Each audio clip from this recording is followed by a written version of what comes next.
All right, guys, let's go. My name's Harkness. I'm here with Shutter Network, and Shutter uses advanced cryptography to make your favorite platforms more fair and credibly neutral. Now, it's really early in the morning, so I'm not going to take you through any crusty advanced cryptography. Instead, let's play a game. Who wants to play a game? Wonderful. You can play later by yourself. This game is super complicated. It's super complex. I think I'm going to have to take a minute to explain the rules. It's called rock, paper, scissors. Anyone ever heard of it before? Okay. Well, the rules are pretty simple. You've got two players, and on the count of three, each player shows his or her hand. You've got a couple choices: rock, paper, and scissors. So rock beats scissors, scissors beats paper, paper beats rock. If there's a tie, you do an instant rematch. Pretty simple, pretty fair. Okay. But let's switch it up, and we're going to change one important rule. We're going to introduce an important element: information asymmetry. Awesome. So now when we're playing this new game of rock, paper, scissors, player one is going to show his or her hand on the count of three. And then the next player is going to be able to look at their hand, count to 3 seconds, and then choose their hand. Now, who wants to play this new game, information asymmetry, as player one? You want to play? Well, that's too bad. No. I love your enthusiasm, but no. Player one is going to lose every single time. It's not just that they are at an inherent disadvantage. The fact that the other player can see their move and then choose their own move means that player one is going to lose every single time. Player two is going to win every single time. Now, this is a really stupid game, and I'm sure that no one here wants to play this game. But the fact of the matter is that most of you play this game of information asymmetry all the time, and you do it on chain. Here's one example: front-running and sandwich attacks. If you are doing a deck swap and you submit that trade to an unencrypted mempool, you're basically revealing that trade publicly on chain, and you're giving the opportunity for searchers and block builders to look at your transaction and place transactions either in front of or both in front and behind your transaction. And by doing so, they're able to manipulate the price of your transaction, and they're able to give you a worse price, basically stealing money from you. In fact, front running is, by definition, someone seeing your transaction and putting a transaction in front of it based specifically on that information. Another example is DAO voting and manipulation. So if any of you are a part of a DAO and you have a forum where you can discuss and a platform where you can vote, a lot of times you'll notice that you can see each and every vote as they are cast in real time. You can see whether a person voted yay or nay as soon as they cast their vote. And that opens the door to a bunch of different types of manipulation. The first type is that a bunch of whales could all vote in a specific way, let's say yay. And they do so immediately, and so smaller token holders look at that overwhelming yay vote, and they think, there's no way that we can defeat this proposal. And so either they just vote yay, or they get dispirited and they don't vote at all. Another possibility is that a voting whale would sit on the sidelines And they would basically just watch to see what the smaller holders do with their votes. And if it's going their way, they don't need to do anything. But if it's not going their way, at the very last second, they can cast the determining vote. And we've actually seen this play out on platforms time and time again. And it actually has a real-world impact. In the case of front-running and sandwich attacks, billions of dollars are lost each and every year. And when it comes to DAO voting, hundreds of thousands or even millions of dollars changes hands depending on the results of these votes. So let's fix this game.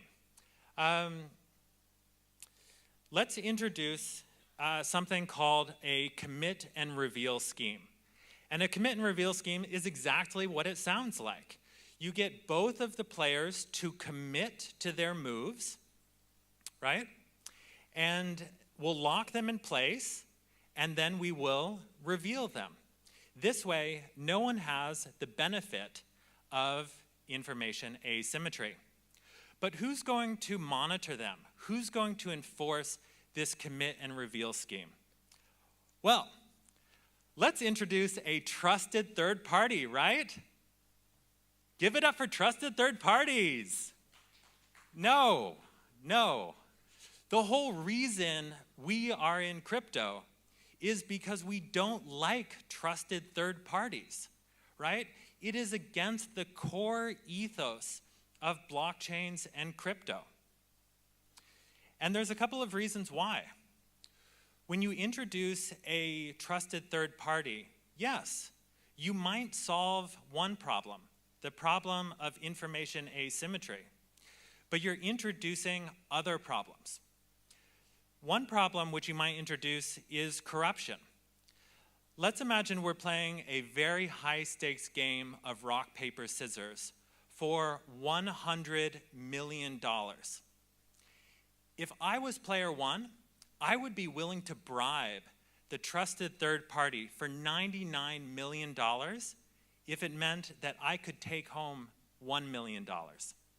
And I, as the trusted third party, would find it very hard to resist that temptation of accepting that bribe. So even with a trusted third party and bribery, we still get back to the problem of information asymmetry. The other problem is centralization, because when we introduce a trusted third party, they are put in a position of power. They can extract value or money, and by utilizing that power and money, they can entrench themselves and become even more powerful, and it becomes this downward cycle of more centralization, more power, more centralization, and so on. So, what do we use if we're not using a trusted third party? Well, this is where Shutter comes in. We're introducing a credibly neutral third party. And here's how it works. We still have this commit and reveal scheme where the players lock in their moves, they commit to them, and then once all of the players have locked in their moves, then we reveal them. That way no one benefits from information asymmetry. But instead of having a single trusted third party to do this, we use a decentralized keeper set. And they generate encryption and decryption keys using threshold encryption, which is X of n. Here we're introducing an assumption that there is an honest majority of keepers and that they are faithfully generating encryption and decryption keys. But we're not just trusting them.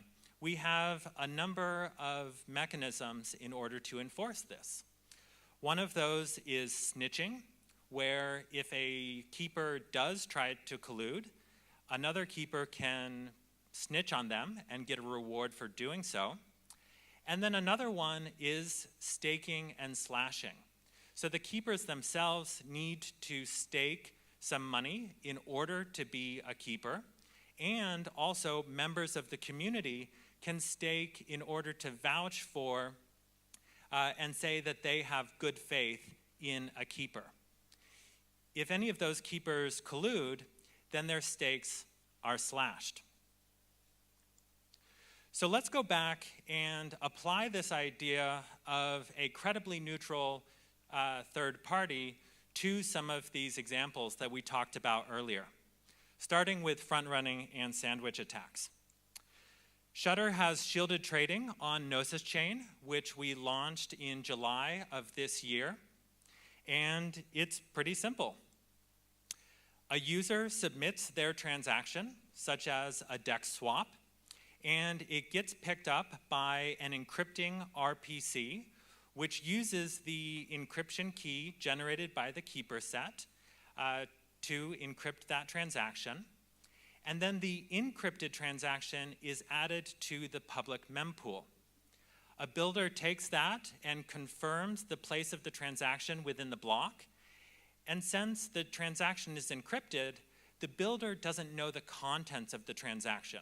So they just put it at the top of the block. Then the validator works with the keeper set that generates the decryption key to decrypt the transaction, and the transaction is added to the chain as normal. Another example is DAO voting and manipulation.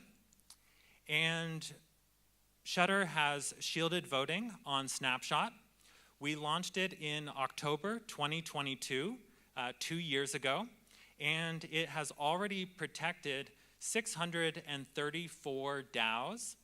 It has encrypted 300,000 transactions, and 87% of DAOs who try out shielded voting are still using it 1 year later. And it's similarly simple. The user submits his or her vote. It gets picked up by Snapshot Hub, and it is encrypted using the encryption key. All of the votes are collected during the voting period, and when the voting period ends, then Snapshot Hub and the keepers work together to decrypt the vote, and everyone can see the results.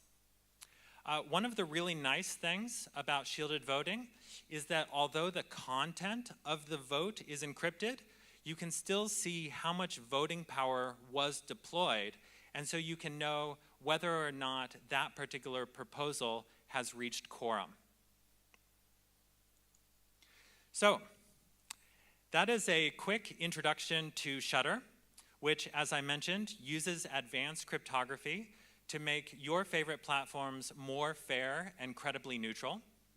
If you run a platform, please reach out to us, and we would be happy to help you introduce a credibly neutral third party in order to make your platform more fair for end users.